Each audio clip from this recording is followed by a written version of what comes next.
Table Talk is not your typical D&D TTRPG podcast. We are not here to run you through our whole campaign. We're here to talk about everything else in the space of tabletop roleplay. I'm your host, Alejandra Wilhelm.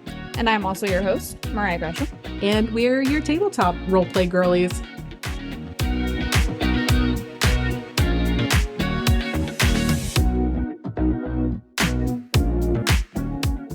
Hey Table Talk listeners, it's me, your editor Audrey. Just wanted to take a moment and let you know that we at the Table Talk team are a part of a charity drive for the month of January, raising money for Doctors Without Borders to support the humanitarian crisis in Gaza. This charity, organized by Ryan from Run DMG, has a bunch of your favorite TTRPG creators backing it, who are all giving away rewards at different donation levels. From guest spots on your favorite actual plays, to custom-made giant D20s, and to TTRPG systems, and so much more. Your favorite roleplay girlies here at Table Talk are giving away guest spots to come on Table Talk as guests. We are also giving away a hand-painted Minotaur mini by Alejandra, accompanied with a backstory and plot hook written by Mariah as well. You might also be able to redeem some donations to have Alejandra and Mariah come play at your online game, either together or separately. You might even be able to interview the Table Talk hosts for your own show as well. The charity can be found at the Tiltify link in the description of each episode for the month of January, as well as in the link in bios on all our social medias, at Table Talk RPG.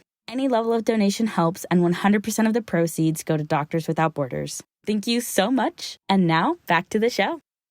Alrighty, and we are live back at it with another episode of Table Talk with just us two. Yeah. I know we've had a few guest episodes, but now it's just your little tabletop roleplay girlies. Happy New Year, everybody. Happy New Year! We're recording this on January 1st, so we are entering 2024. Yes. And we thought that this would be a really good episode to both kind of summarize everything that's happened since we started 6 months ago, as well as do a little bit of PAX Unplugged recap, what we got up to while we were there, as well as the goals that we kind of have for next year. Going into next year. Yeah. So to start, I guess we can talk about, starting the podcast in general and what that was like. Let's just do a little chronological recap. Yeah. I mean, obviously you and I have been talking about starting this thing forever. Yeah, for a couple years at least, seriously. It started as a bit, and then it was like, is it a bit? And we both individually thought about it, and we're like, because everybody says, don't go into business with your best friends and stuff. And so I know we both had those discussions with ourselves, and then we were like, what if it wasn't a bit? What if it wasn't a joke? Yeah. And it was like you said, it was kind of like a haha, and then it's something I think I've loved content creation since I started my Reina thing, and then I kind of fell off of it because I just had no direction anymore with it. And I knew I wanted to get back into it and enjoy it.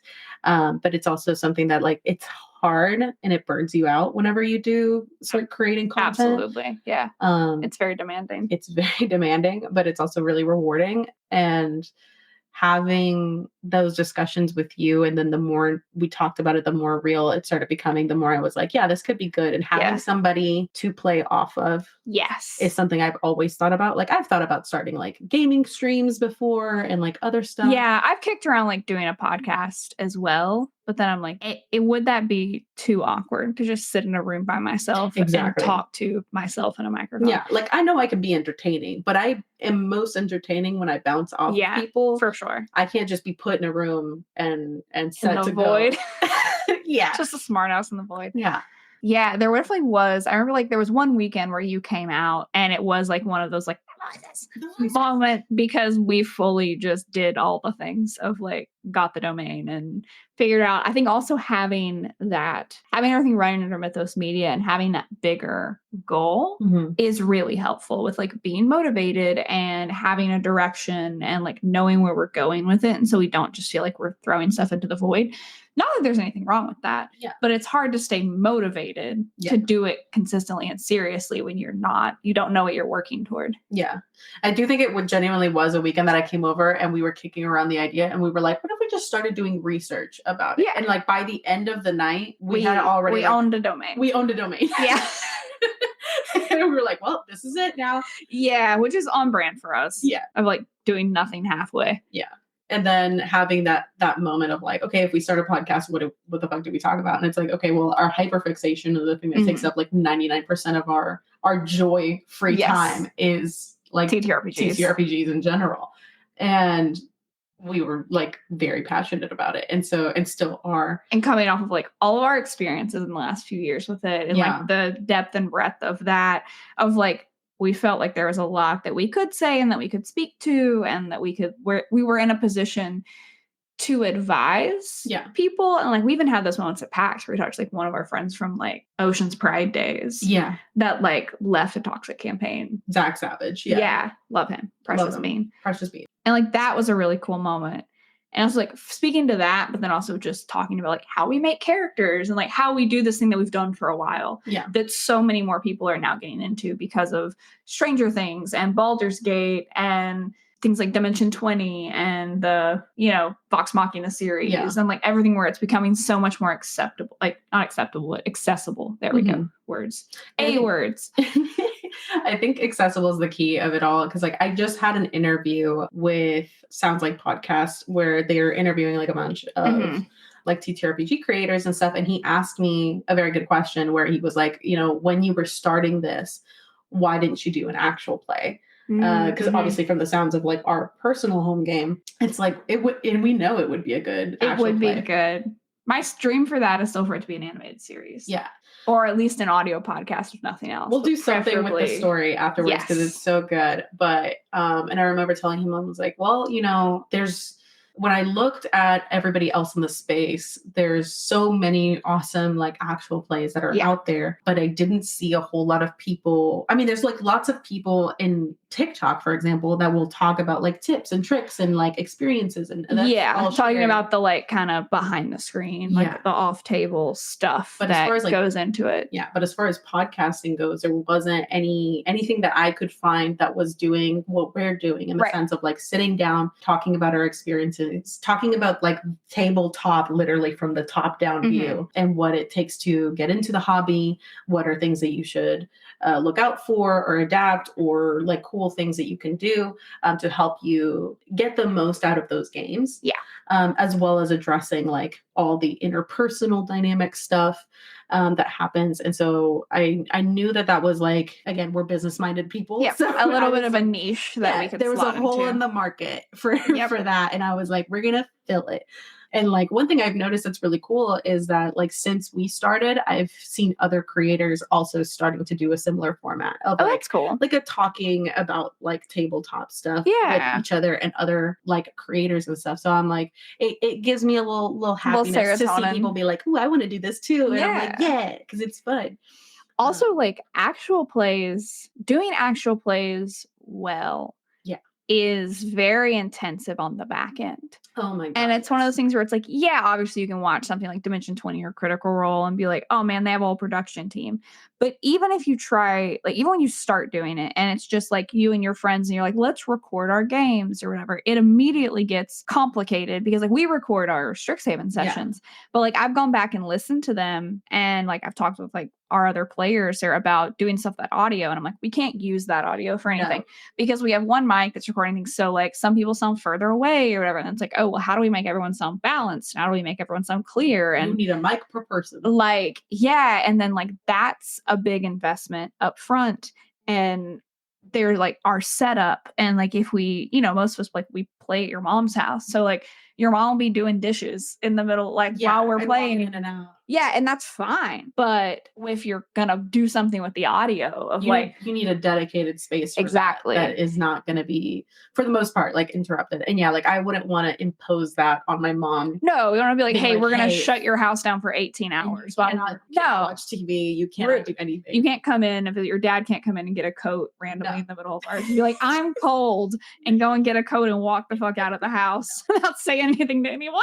Like that's part of the fun of it. And I also think where we were like mentally and emotionally when we started Strixhaven of like we very much needed and we've talked about this before, we needed like saying a safe space sounds a little bit like woo-woo and cliche, but that was genuinely what we needed. And I think now of like that story is so important to all of us and like we're so protective of that table and those characters in that world and like why we've kept it just the four of us Mhm. running that story, and may keep just run with that for sure until like leave school, if not the whole story, is like we didn't want to mess with that. Yeah.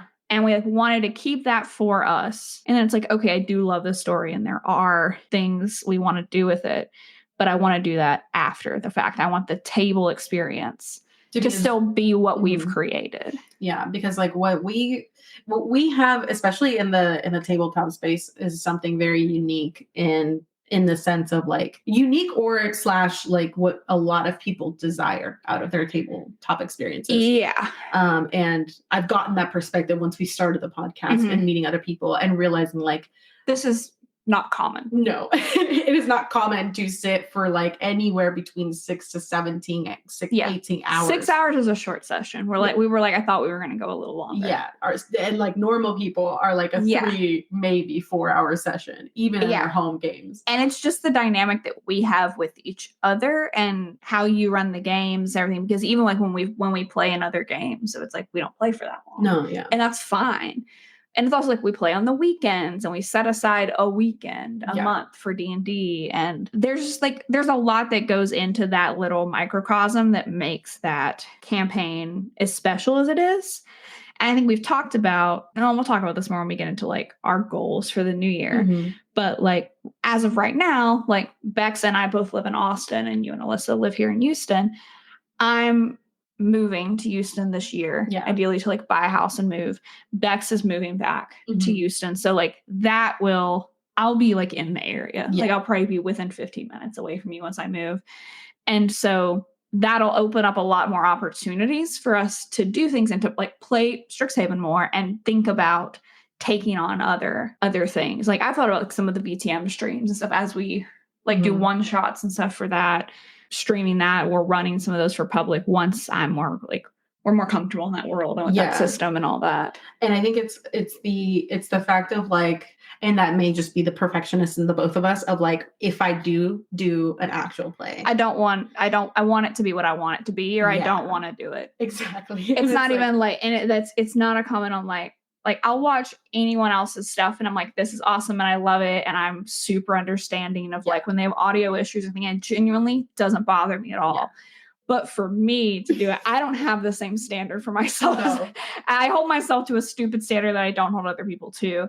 And so, yeah, I am like, I want my production room in which we do and this. I don't need it to be Dimension 20. No, not at all. But I want a room where I can shut the door, turn the lights on, turn the mic, and like I want everyone to have their own individual mic and track and like know that we have cameras set up the way that we like them. Yeah. I want a room that we can walk into where you don't have to scramble to set it up every time. And we're like, cool, move this plant into the background so you can't see the canisters in my kitchen and like all that shit. I don't want to be doing that every time.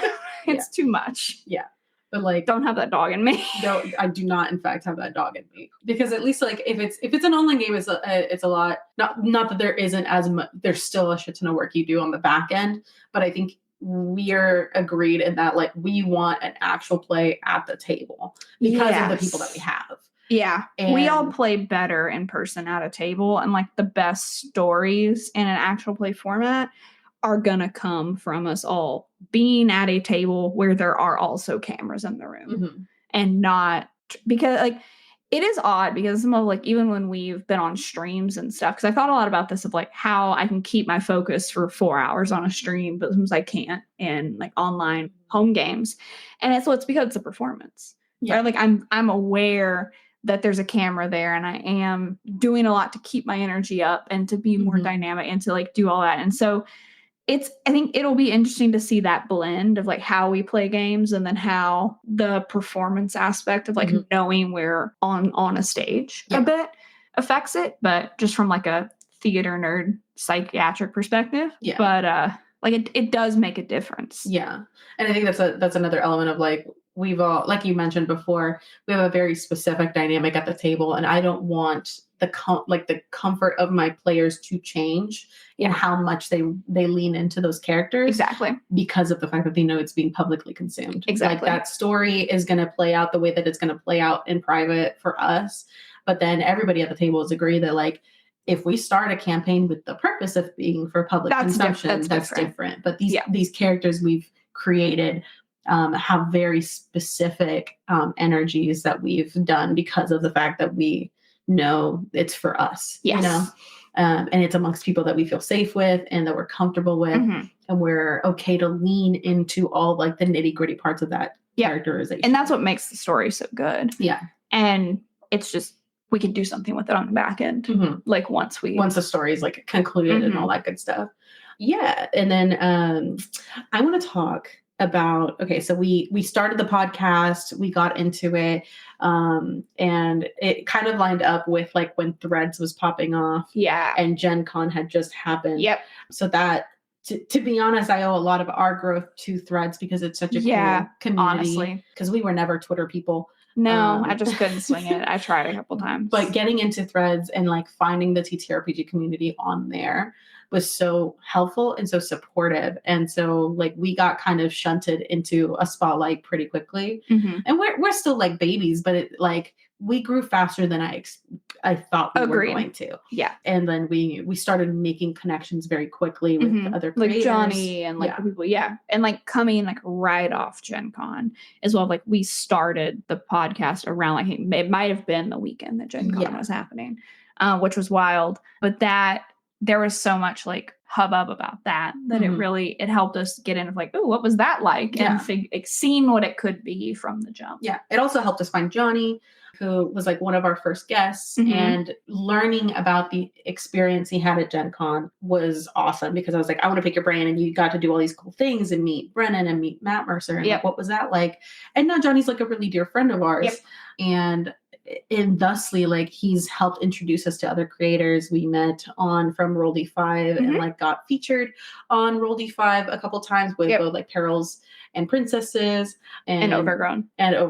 And then Johnny featured us on Candela Obscura. So we've been making an effort in that last like half of the year once the podcast launched to where we can't necessarily have our own actual play yet. We are hopping on when we can to other people's and getting our name out there, getting exposure, and then also just having a really fun time playing like new systems. Which is the really cool thing I like about how this has opened us up to new systems outside of D&D. Because we were definitely like, we got introduced with D&D. We only played D&D. Most of the depth of our experiences with D&D. But since we started the podcast, and obviously like on Roll D5 does so much good work on providing exposure for independent TTRPGs. So and then you picked up VTM. Yeah, I'd been like creeping on VTM, like LA by Night and New York by Night streams for years and wanting to do it. And then I eventually just got all the stuff. I'm like, okay, let's start. And also I got Blades in the Dark for Christmas. I forgot to tell you. So we can run that, which I'm very excited about. But yeah, there's so many really cool systems. And like that's been really fun inspo for like, ooh, maybe we could make something down the road. And like thinking about talking to like Ryan, who made Perils and Princesses, about like what went into crafting the back end mechanics of a game that enables people to tell stories is really interesting. Yeah. And has been such a cool experience to be featured on other people's games, learn about the process, both like you said, of making these TTRPGs, as well as like what it actually takes on the back end to like make an actual play, which I think has given us that perspective of like, this is a goal that we have for later, and we're doing as much research on the back end and learning from the people that we're meeting so that we know how to make something that's like up to our standards and that we're proud and in the format we want. Because like that's the thing of like a lot of people like On and Johnny and Critty and Grin, or like they do awesome stuff online. But it's just like we said before, if like we know that's not the most optimal format for our specific group, because some people don't really like you said, like we have neurospicy attention deficit girls at my table, which I am also one of them. I just it's a different when I can go into like theater kid mode and be like, this is a performance. So it's but there's still a limit on like how I can't go 18 hours or 10 hours online. No, neither can I, to be honest. And I'm not even like neurospicy. I'm also a person that look in my online games, I'm like, we got 3 to 4 hours, and then you're like, I gotta go to bed. I got work. can't be doing this. And then I'll gladly sit at a table for fucking 18 hours DMing just foaming at the mouth and be like, we're gonna stay here. until my brain fucking fries and the last brain cell's fighting for its life. Truly. But it's so fucking fun, and I'll keep doing it. But it's definitely interesting, and something I'm very much looking forward to. But that's probably, in my mind, we're not gonna produce an actual play till like 2-year goal, It's like 2 to 3 year goal. yeah, 2 to 3 year goal, because but I am starting the process of like, I've gotten a Loot Studio subscription, so and I've got a friend who's willing to print minis for me. So I'm going to start amassing a collection of STL files. Shout out to Oak one time. We have to get Oak on this podcast. We do have to get Oak on the podcast. I think I've mentioned to him that I want him on for an episode. Our sweet, scary. Our sweet, scary man. But yeah, and so like I'm amassing those because I'm like, my personal dream is like, I want the physical like 3D experience at my table. I want to. You want to be Matt. You want to be Matt Mercer and bring out your map, and us all go like, ah! I want some Rick Perry level shit at my stuff, and that's very like queer audacity of me. Like I want to sit in a closet and assemble my. I want to spend here's the river. Month. Here's this house. I want to spend a month before every one of our sessions where I'm fucking painting like a goddamn monster in a closet and just getting everything together. But I'm very much looking forward to that, and I think having that like year or two in advance of like, I'm already starting the process of like creating the world that I want and figuring out how I'm going to have y'all help me like dictate certain parts of that world. I know the way I want it to be like, oh, I can help with that. And I'm like, oh, I'm going to play in it. There's probably a limit to what I can help with. Well, what I like is that like, I'm thinking, I don't know if it's going to be set in our current like world and just in a different setting, no idea, or if I'm going to create a whole new world. But there are things that I'm learning through our campaign that has me like realizing I'm like, okay, there's these things about the world that I wish I had built ahead of time, but now I'm taking that and being like, I'm basically building the world we're going to play in, the actual play, like a year or two in advance. Which I love. And like, there's a lot of stories that could be told in that world outside of like Trodain, and even like what we'll like, where we'll go post Strixhaven. Yeah. Like around like my character's family, like we're getting into like the elven lands and stuff. Like it's whole, like as it builds, we could easily use that world. Yeah. And that's the thing I want is it's either going to be expanded lore on our current stuff, or I'm going to bring y'all in and be like, work with your characters independently and realize what part of the world your character comes from and build that around your character, basically. I like that.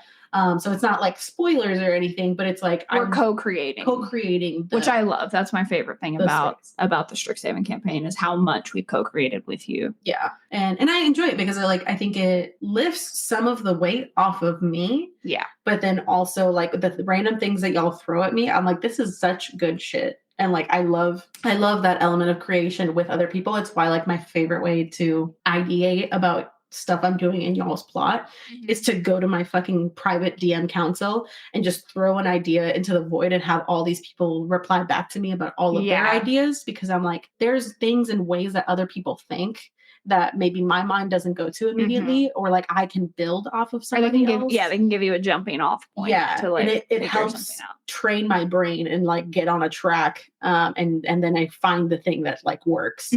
But it's my favorite thing. But yeah, it's definitely like a year. I'm gonna spend like a year planning it, and then it's probably gonna be starting to get produced like in the 2 to 3 year timeline. Yeah, but I do want to talk about PAX, because that was a big thing we did. And I think it literally came off of, we talked to Johnny about Gen Con. Yep. And then I saw PAX Unplugged being like talked about. Yeah. And then like you messaged me about it, and it was like the weekend passes like were more affordable than we thought they were going to be be honest. And I was like, okay, fuck it. Like, and then, we just kind of did the thing. Yeah. We again, in the same fashion as we started the podcast, we were like, this is for the haha. And then in a weekend, we were like, what if we just did research? And then it just all got done in one. We booked us. And then I did, because I get anxious about planning travel arrangements. Especially, I know hotels are going to be a nightmare. So I did have to like hold us both at gunpoint one weekend when you were down. I'm like, we must book all of our travel arrangements right now, or I won't be able to function. Yeah. And I'm the same human. Because I have to know that we have a place to sleep. and Yeah. we're not just going to be bebopping around Philly. I'm the same human. And like you told me that and I was like, bet. And I gave us like a whole fucking spreadsheet. Yeah, you of had started options. looking and I was like, fantastic. And the one we stayed in, like you had found it. And then like I had also found it when I was just messing around with like my manager because he's from Philly. And he's like, oh, this place looks cool. And so I was like, this is serendipity. Yeah. And then right before a few weekends before we went, Johnny decided he was going to go as well. And was like, he's like, hey, can I crash like on the couch with y'all? Because we were staying in kind of like a little apartment. And he's like, we'll just like split the rent, but the cost of the stay like 3 ways. And we're like, yeah, that sounds dope. And also because he knows so many people, like, and having him there made a world of difference. Like, I think it still would have been super fun either way, but he has like a very uncanny ability to remember names where it's like both of us can uncannily remember faces, but not names or what people like the data around. Like our brains do not hold that data the way the different type of neurospicy. So like that combined was perfect. So good. Yeah. I think you and I both, we went to PAX with zero expectations because like you've never been to a con. Nope. I've been to like Comic-Con and Anime Matsuri and other things. Yeah. But I've never been there with the idea of like, this is both for pleasure and for business. Yeah. You weren't there to network. You were just there to like be a consumer. Exist. And Yeah. And so it was a brand new experience, but we both were like, I have zero expectations. I'm just going to take advantage of whatever opportunities come our way, but then also, have fun while we're there. And yeah, Johnny, I mean, such an incredible, sweet human, first of all. Yeah. just a giant, over 6 foot tall golden retriever. Truly human. Easy to find in a crowd. You wore a neon pink shirt one day, and I was like, "Thank you, good sir. I can spot you from across the exhibit hall." Yeah, and such a good human. And then it was a very good combo of Johnny. It, like you said, is so good at remembering like the names and what people are in.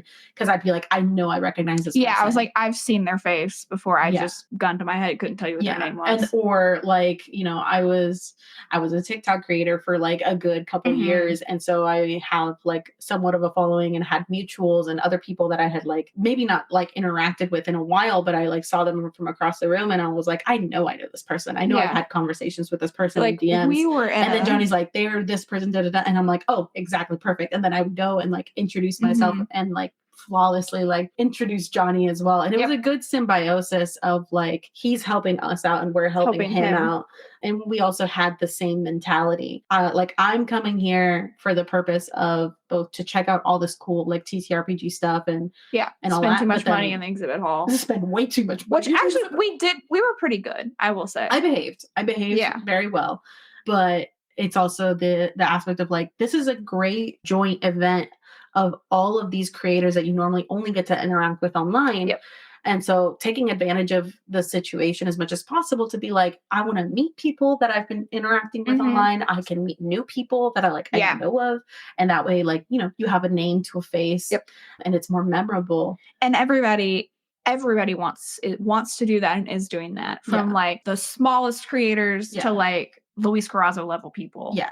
And that was so lovely and wild and unexpected for me, like how open and excited and happy everybody was to just be there and meet and network and talk about what they're up to and what you're up to. And it was just so open and warm. And that was really great. Yeah, I think it was crazy to have those experiences of like you said, we ended up falling ass backwards into events that there were like tons of huge people in the industry, from like Critical Role official like producers to Luis Carrazzo to like other people that I specifically knew from TikTok and stuff. Like I had the cool moment of like Zach Savage and him seeing me. It was really cool to meet him. It was really cool to meet him because he's been a mutual for me on Raina's stuff forever. And then having the funny moment where he looks at me and he's like, I just clicked that you are the same person from like the Raina. Like it me. It me. It in fact me. Yeah. Or like Mel. Yeah, she was so sweet. From like Storyteller Squad. And she fully clocked you. She was like, Raina! across like the Marriott hotel we had the bar. Spider-Man like pointing, and I was like, at oh my each god, other. It was so cool. But yeah, it was really cool to meet all those people in person. But then also, yeah, like everyone in the community is so nice and so Mhm. accepting, and you are just talking to people that you could have admired forever. But it's also like we all have the commonality of like we love TTRPGs. yeah. So if So- nothing else, you're just defaulting to that and like Yeah. what we all love about the hobby we're all involved in, which Exactly. makes it easy to just Slide exist in. and those certain and not like overthink everything because we do all love this community and this world that we're all in and trying to contribute to and help expand. I think the crazy stuff also for me when we were at PAX was meeting big people that I've followed for a long time. And then, we're having conversations and then going into the spiel of like, oh, what do you do? And I'm like, oh, okay, I'm this. I'm from Table Talk. Yeah. And we do this and this and that. And it was always like an experience of either they're like, oh, that's so cool. And they like pull up their phone to like go follow us. And they're like, I'm already following you. Wild. Or I talk to somebody, I'm like, we're this person. And they're like, oh, I know exactly who you are. And I'm like, I'm sorry, what do you mean? What do you mean you know who we are? How? Ooh, yeah. That was insane. Yeah, insane. I'd be like, especially like really, really big people, and they'd be like, "No, I know exactly who you are. I listen to you all the time." And I'm like, "Cool, I'm gonna go to the corner and throw up. Cool, I'm gonna pass out real quick. Give me like 10 seconds. Give me a little bit to recover from that. Thank you." Because again, in the scheme of it, like we have not been doing it. No, that we're doing long. it 6 months, and it's one of those things where it's not even in like an imposter syndrome kind of way of like nobody knows me, but it's like you just don't like. I am not someone that walks in to spaces, especially like that, with the expectation that like people are gonna know who I am. No. In any way. Like I don't have that level of audacity or ego anyway. I'm working on it a little bit, but like I'm not gonna get there at any point. And so when people genuinely like knew who we were and thought what we were doing was cool, I was like, that's awesome and fucking bizarre to me. But also like really, really fucking validating.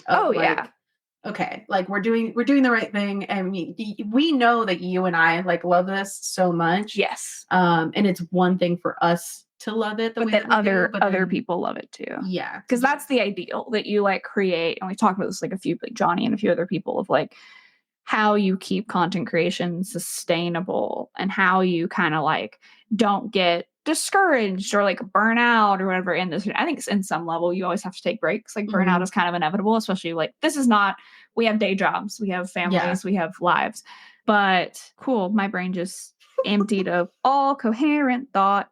The validating part of it. Yeah, no, I got nothing. It's okay. But yeah, it felt validating in the sense of, like it's something you and I enjoy, but seeing the way that other people also enjoy it. Seeing people, okay. Yeah. You got your it came back. Yeah, because it's a thing of like wanting, we talked about, you need to make stuff. If you try to make like outwardly place your focus outside of yourself when you're in everything, when you're creating anything, then you'll never, and you try to please everyone, you'll never please anyone, and you will be miserable and so will they. But if you create something that you genuinely and authentically enjoy, then you will find your people that also enjoy it.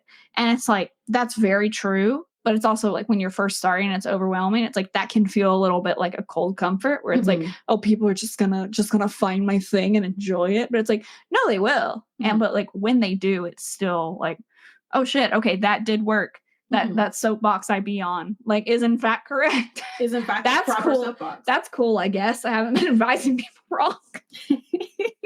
Yeah, and I think the nice thing about what we do and what I've received a lot of like positive feedback from people is that like it is very casual. It's not like we're not out here with like a whole list of questions and like a formal format or anything. No, It makes it sustainable for you and I to produce because then we know we have the bandwidth to stay here for an hour. And chat about things that we probably would have been talking about anyway. Exactly. And so we just start recording. It's like, exactly. Okay. And so like it's a good jumping off point for us to start getting into this, learning about content creation, especially as a podcast, and then in the production side of it. And then what goes into once things develop, we can start delving into like a bigger bandwidth projects that are a bit more higher production and other things that we're planning on and excited for. But like for right now, starting as we are, I think it's a great avenue for us as far as like I think we'll always have the bandwidth to do this. Yeah. at minimum, if Yep. nothing else. And it's also such a good avenue to both like meet other creators Mhm. and other collaborators and just like start digging our nails into Yeah. the space. It's a perfect like connecting point Yeah. because it's very natural and organic and it's what we're doing already. And then it's Mhm. like we can bring in other people to just also join the hour-long powwow Yeah. with us. And it's like it's very easy to have people come in and share their thoughts and their experiences and what they love about it or things that they've worked on or working through without feeling like we need to reinvent the wheel or like shift our content to incorporate that networking aspect of it. It Yeah. just intuitively flows, which Mhm. has worked out really, really well for us. Yeah. And I'm thinking like the lead into like I think after we got back from PAX, we one, it was like we were riding a real high of like, did that really just happen? Like Yeah, that whole fully. weekend. And then coming out of it with all the connections that we did and then getting home. And there is something genuinely about that space and that environment and meeting all those people, those like-minded people that I loved so much because I felt so inspired and so Mhm. driven as soon Yep. as I got home. And I was like, I fully got yeeted back into like drawing again. Like I Yep. felt like my creative juices were just fucking roiling. And It's a good bouncing off point yeah. to like reignite your passions about things that maybe you've like put aside or you got busy and you Yeah. forgot how much you love something or whatever. Yeah. Like I did a similar thing with like writing and getting a bit more serious about structuring like Yeah. novel ideas and things like that and figuring out what that's actually going to be. Yeah. So I cannot recommend enough, especially if you're a creator in the TTRPG space listening to this, and maybe you didn't have the chance or opportunity to make it to PAX Unplugged or Gen Con or something like Mhm. that. But if this is something you love and you want to grow and you want to invest in, if you can even make it to one, like find one Yeah. that's close. And like go for like a day. Get Yeah. like a day pass. Yeah. You don't have to do like the whole weekend. No. But if you happen to have one that's close, or you can make some arrangements that are easier for you, or pick one and like save up for it or something. Yeah, fully. But I can't recommend it enough because it will be so rewarding to just meet other people in that space. And I think will help you keep that drive of like, I got to keep going with this because Yep. this is what it's something to do it like year round and see the social media growing and the whatever and all Yeah. that stuff. It's another to be in those environments, meeting people that are like further down the line than you and seeing how they're doing the things that you want to aspire to. And it lights a fire under Yep. you. And On top meeting of you people who making- genuinely enjoy what you're doing. And it's like, okay, this is for somebody. I'm Yeah. not just doing this for yeah, like if nothing. you need that little push to keep you going, that's definitely probably the experience for you, as well as like, make progress and meet new people and meet people that like you can connect with to help grow yourself in. Yeah. But yeah. And then, so we came back from PAX Mhm. and now that we're back, I've set up so many guest episodes with So many guest so many episodes. people. And we still have some other ones that are like really exciting, kind of bigger names that Mhm. I'm going to keep to myself until we get closer to that. So you'll have to stay tuned.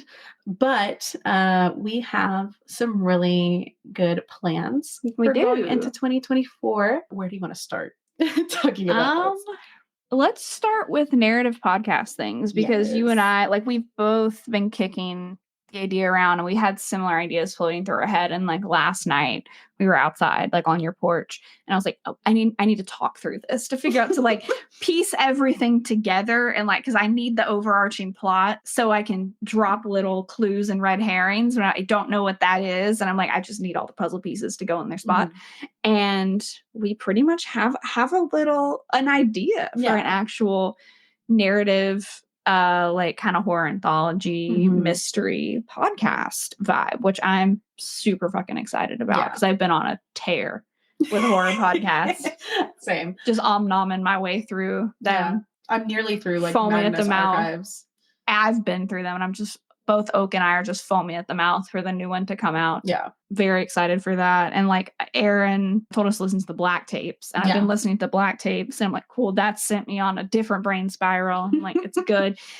So I'm very excited to start writing that because, like, that is a thing where it's a lot easier to. And actually, watching Magnus and watching how when they did the season recaps of like how they made it, that was really helpful for me because like you could write things and we can it's scripted and then everybody records their stuff and we cut it together. Yeah. And so it's like we don't have to be all in a room performing off each other, especially not. I mean, maybe at some point we could like down the line. Yeah. But right now, like that's so much more sustainable. It's just a slightly, well, it's not slightly. It's a more involved version of what we're doing right now. Yeah. And looking into things like sound effects and, you know, fun little odds and ends that we can throw in to make it more dynamic where it's not just the audio, but it's something like really accessible that we can start doing right now.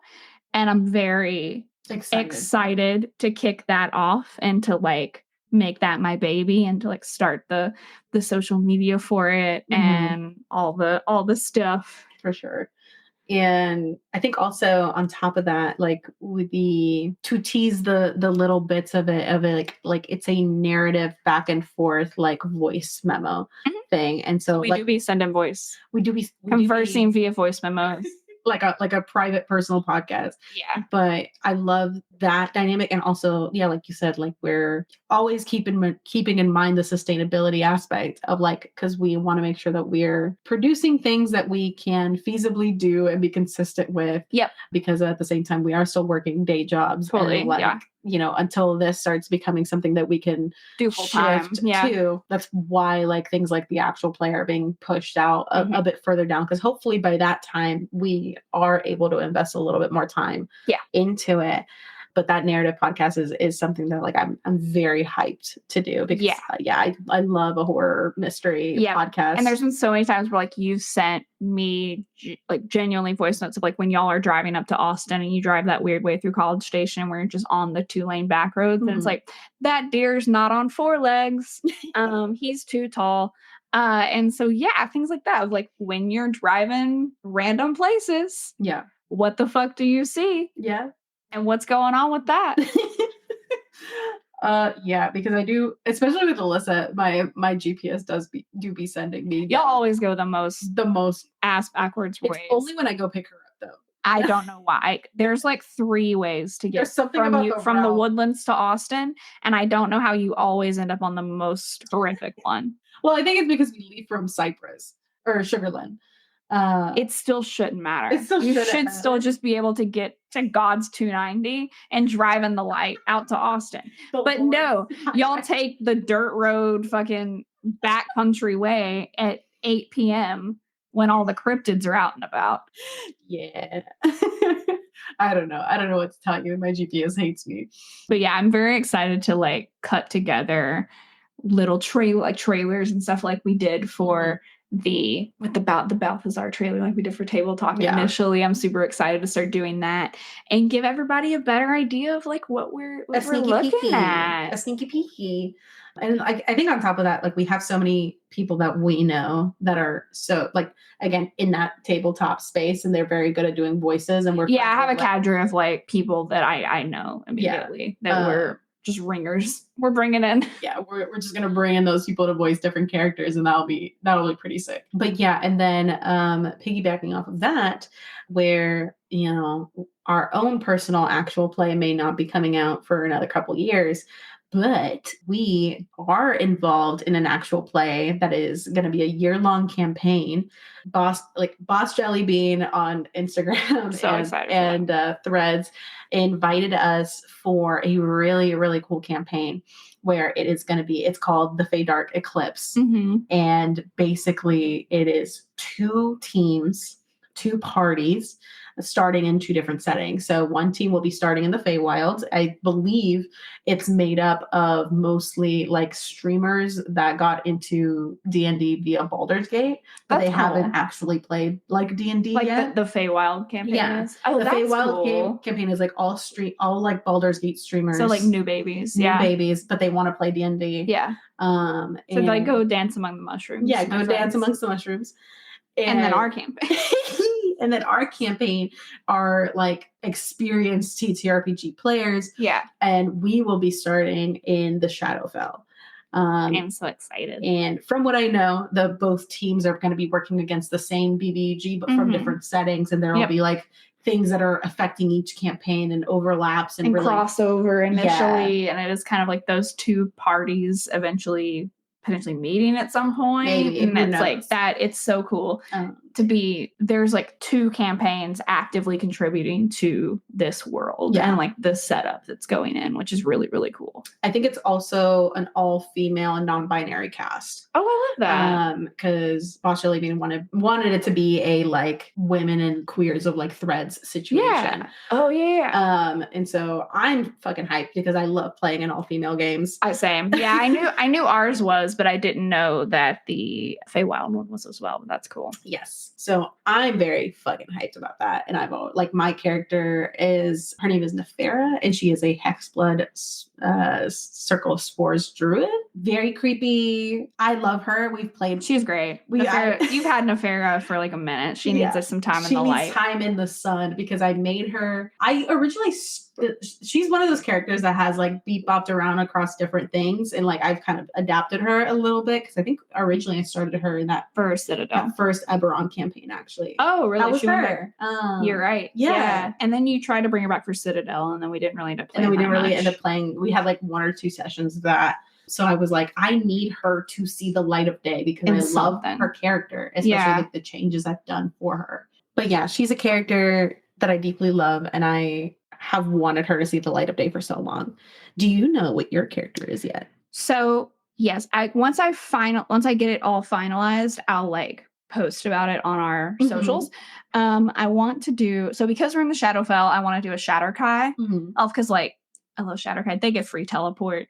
Like it's one of those classes that like it's so good that there is a temptation to just play that every time. You're like, I only play pale bitches.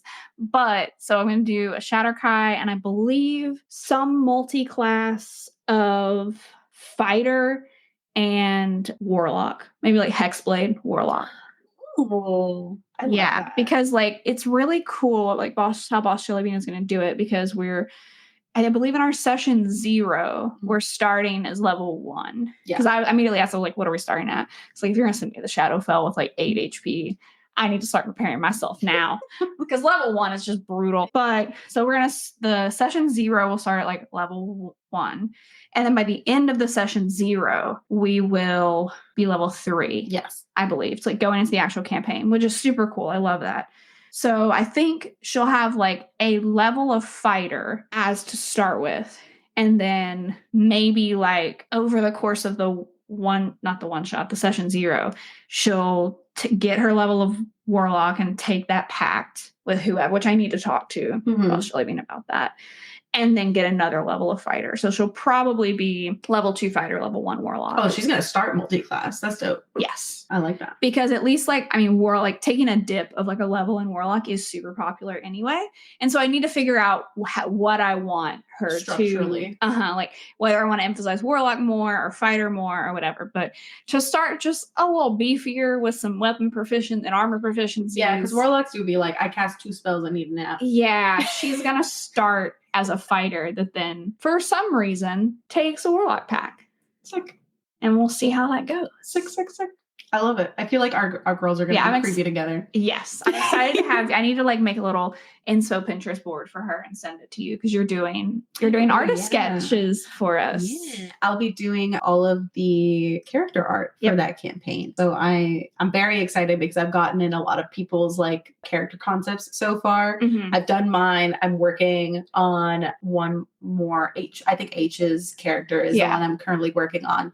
What are they doing? They're doing I believe they're either a monk or a ranger. I'm trying to remember. Are they the shadow monk? Maybe. A lot of people we've had some shuffling of like changing. Yeah, I have so many characters in my brain, but I think I know they're the ones with the drugs. Okay. And I'm trying to remember what the character concept is in my brain, but they are a like very much like out in the woods hunting hermit type. Oh, cute. Type stuff. The Shadowfell woods. Are they in the Shadowfell campaign or The Shadowfell, I think. Damn. Yeah. What you bone rabbits? You're What bone rabbits you munching skeletal rabbits and ghouls in the Shadowfell forest. just living off the scraps of meat out here. It's like Valentine's bone leaf cat. Yeah. That's all that lives there. Yeah, so yeah, I'm doing the art, and that's a really exciting campaign that I like that we're doing stuff like where, again, in line with that, like we know our bandwidth, we can't produce an AP, but we can certainly get involved in We're one. getting some experience, and we're getting like, I think it'll be a monthly campaign for about a year. Yeah, for sure. Monthly for us, but it is released bi-weekly for consumption. So like one party 1 week, and then every 2 weeks it's like it alternating, which is very cool. Yeah, and also is like super sustainable for us to be like, we can take an evening a month, and like that's very easy to do. And I'm super excited to see how that plays out and how like those two parties converge and all of that. Yeah. That's very cool. It's gonna be real hard to not watch the other party's stream because I don't want to spoil things for myself. Yeah, we're gonna have to live in blissful ignorance until the end and then go back and binge it. Yeah. And then as far as like personal projects that we have left, we are currently in the process of getting our website redone. Thanks to Aaron and some help from Leighton Arcana.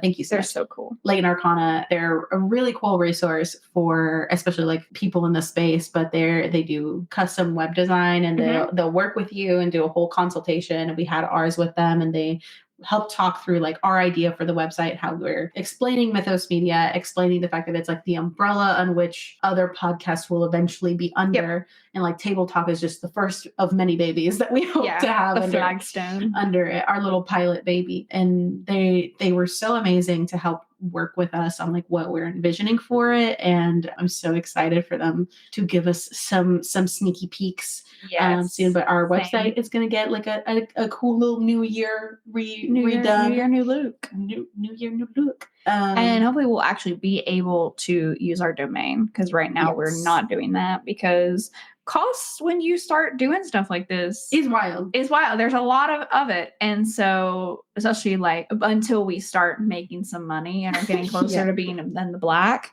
that we've cut that as much as we can. Yeah.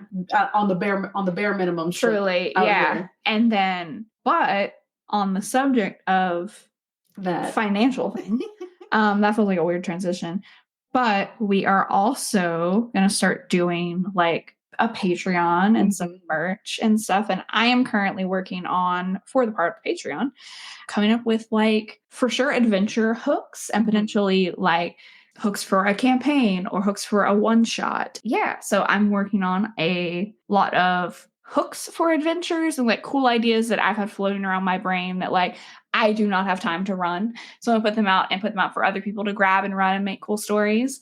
And also like some one shots that you can pick up and run with for D&D and also potentially for Vampire the Masquerade as well. And we have a lot of other interesting like little beginner TTRPG or assets and things that can just help you get started, or help that you can send to a friend to help them get started and take that initial cognitive load off from like joining the hobby, because it is a lot up front. Once you're in it, it's fine, but it's a lot. You're like, this is a lot of material and math and like tracking of things.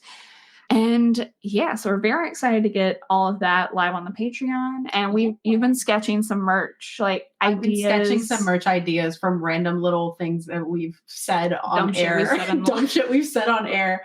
And I think also in line with like the Patreon and stuff, like, you know, having access to the episodes like a week early. Yes. Getting to vote on like different topics and stuff, you know.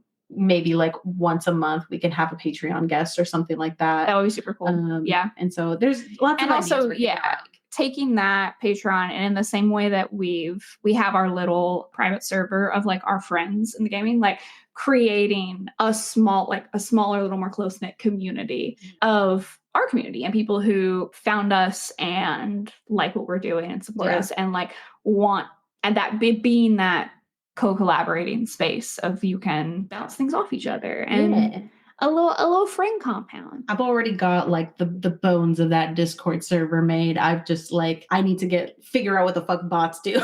and like how How to to properly box? set How to them up. box? Yeah. But I have plenty of people that we know that are going to help me out with that. But yeah, in summary, as far as like 2024 table talk goals, we're going to be doing an actual play with Fey Dark Eclipse. We're looking to redo our website and start using our official domain so that you can find Table Talk and also the potential new podcast, the first of which is going to be that narrative like horror podcast that you can look forward to soon, as well as I mean, it's always like our follower count. and then starting to merch and Patreon. yeah, starting to do merch, starting to do Patreon, and just overall inviting more creators on. We have some exciting guests that are going to be coming on in this year. I almost said it in 2024. We are currently now in it. We in this hope. We're We're going to Gen Con and PAX this year. Yes, that's the goal. So that is the goal. Come find us if you're also going to be there. Yeah. And then additionally, another thing that we are involved in when in partnership with Run DMG, Ryan has started a Tiltify charity event. I think it's for the month of January, where he's gotten a massive group of creators in the TTRPG space, where we are currently broken up into two teams. We got a blue team and a red team. Yeah. Of like course, like hackers. Yeah, our ultimate rival Johnny's on the other side. He must be continuing the blood feud. But we are raising money for Doctors Without Borders as like we wanted originally to do like a Gaza like fundraising, but obviously it is logistically difficult to get that over directly. And finding like organizations that you feel good about supporting is difficult, but Doctors Without Borders is one of those ones. Yeah, they do great work all over the world and have been doing it and will continue to do so. Yeah, so we're raising money for them currently, and in that, you are able to donate at different levels and you can pick different rewards from different creators. So there's a bunch of cool stuff that you can redeem that for. You can do some that I believe it's like to get a spot on a campaign run by a very specific DM. There's tons of DMs on there that you would recognize. Like I know Johnny's on there, like obviously Ryan and a myriad of other people that you can sign up to be a player at their table. We're personally going to be giving away, I believe we're doing some guest spots. So you can come be a guest on Table Talk and chat with us about whatever you might want to barring anything like crazy, inappropriate or offensive, but usual rules apply. The usual TTRPG related. TTRPG, you are welcome to come on here and chat with us. And you can go check out the donation levels on there. I will also be giving out some character portraits on there, as well as we got a really cool batch of minis from PAX, from Lethal Shadows Studios. Coolest minis in the West. So detailed, so beautiful. And I will be giving away a big Minotaur mini that we got in that batch, and I will be painting it as well. And I'm going to write a little adventure hook for the boy. Yeah, a little bit. So you can get the Minotaur and he'll have an adventure attached. And you can get that at that donation level. I believe that one's like $100 for donation. I think the character commission I'm giving out is a full body, full render. Nice. So those are normally my like $300 to $400 babies. We're doing that donation for $100 as well. So you can get a fully rendered character portrait to your liking, and as well as we've got I think about 3 guest spots available for donation. So if you want to go there, the link is going to be in the bio, and we're going to be running that all month long. And we'll have it all over the social medias and all that. It's going to be posted all over the place because we are going to kick Team Reds. We must, but legally required to be in Mortal Kombat. Specifically Johnny again. Just Johnny. Really. Just Johnny. It's just my personal blood feud with Johnny. But yeah, definitely go show support. There's a bunch of creators on there that are giving out so many cool awards for different donation levels. So if you've ever wanted to play at their tables, or you want to get all these cool one shots or streams, there's really, really cool. There's a ton of stuff that they're giving out. It's a really cool drive and help Doctors Without Borders. And we're looking to do as much good work as possible this year. But with that, I think we are at the time for our episode. Thank you so much for joining us. for this episode and generally just 6 months. We love you all. 6 months of Table Talk, and like here's to a whole other year. We're so grateful for literally every single one Yeah. of you. It's wild. It's so cool to have each and every person that follows us anywhere here. We're so grateful, and you guys make this so much more worth it all on top of all the fun that we already have. But it adds another level of like validation and meaning to it, Yeah. that there are people that genuinely enjoy what we create and are excited to like listen and see our posts. 100%. So I can't wait to just keep doing what we're doing and interact more with y'all and get more involved, especially as like the Discord community gets put up and the Patreon, and getting to see what y'all's ideas are for Table Talk and how that's going to grow is going to be so exciting.